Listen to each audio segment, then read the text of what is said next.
මේ කාංකාසන්තුරේ කර්මාන්ත පුරවැසියගේ විශේෂ කලාපයක් විදියට ගොඩනැගීම තමයි මෙතෙන්දී බලාපොරොත්තු වෙන්නේ.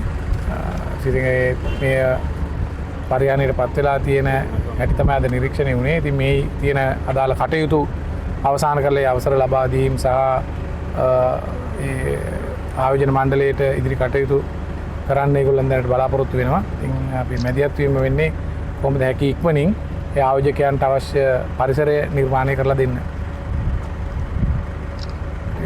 සරින් විමල් රත්නායක මිනිස්සුන්ට අවිලා බලුවා ඒක පටන් ගන්න කියලා කියන්නේ. දැන් කාලෙට පටන් ගන්න.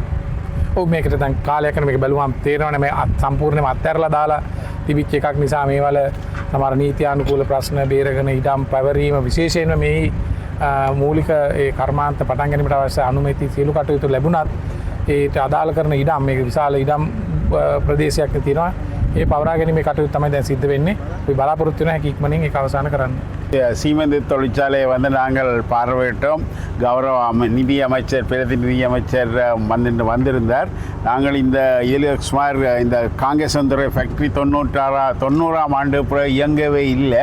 இதில் கிட்டத்தட்ட 388 ஏக்கர் நிலம் இருக்கின்றது. இதை நாங்கள் ஒரு முதலீட்டு வலயமாக மாற்ற இருக்கின்றோம். அதற்கான நடவடிக்கைகள் எடுத்துக்கொண்டிருக்கின்றோம். உதாரணமாக இப்போ காணியை ஃபுல்லாக நாங்கள் BIயிடம் ஹேண்ட் ஓவர் பண்ண போகிறோம், கையளிக்க போகிறோம். அவர்கள் அதின் இன்ஃப்ராஸ்ட்ரக்சர் அதின் எல்லா வேலைகளையும் முடித்த பின்பு இங்கே வருகின்ற முதலீட்டாளர்களுக்கு இதை கொடுத்து அதன் மூலம் இந்த முதலீட்டு வலயத்தை நாங்கள் இந்த வடபகுதியிலே ஒரு முக்கியமான காங்கேசந்துறை ஒரு முக்கியமான ஒரு முதலீட்டு வலயமாக ஆரம்பிக்க இருக்கின்றோம். அதற்கான நடவடிக்கைகள் ஆரம்பிக்கப்பட்டு விட்டன. உங்களுக்கு தெரியும், காங்கேசந்துறை பொறுத்த மட்டில் ஹாபர் இருக்கிறது, துறைமுகம் இருக்கின்றது, விமான நிலையம் இருக்கின்றது, ரயில் நிலையம் இருக்கின்றது, ரோட் வீதி போக்குவரத்து இருக்கின்றது. எனவே இந்த இடத்துல இது ஒரு மிக பொருத்தமான இடமாக இருக்கிறபடியாலும் முன்பு மிகவும் சிமெண்ட் தொழிற்சாலை மிகவும் திறமையாக இயங்கின இடத்துல நாங்கள் இப்படி ஒரு ஃபேக்ட்ரியை போடுறது இங்கே இருக்கிற மக்களுக்கு வேலை வாய்ப்பை கொடுக்கலாம். அதோட முதலீட்டாளர்கள் கவர்ந்து அவர்கள் மூலம் இந்த இடத்தை நாங்கள் அபிவிருத்தி செய்வதுதான் நமது அரசாங்கத்தின் ஒரு முக்கிய நோக்கமாக இருக்கின்றது.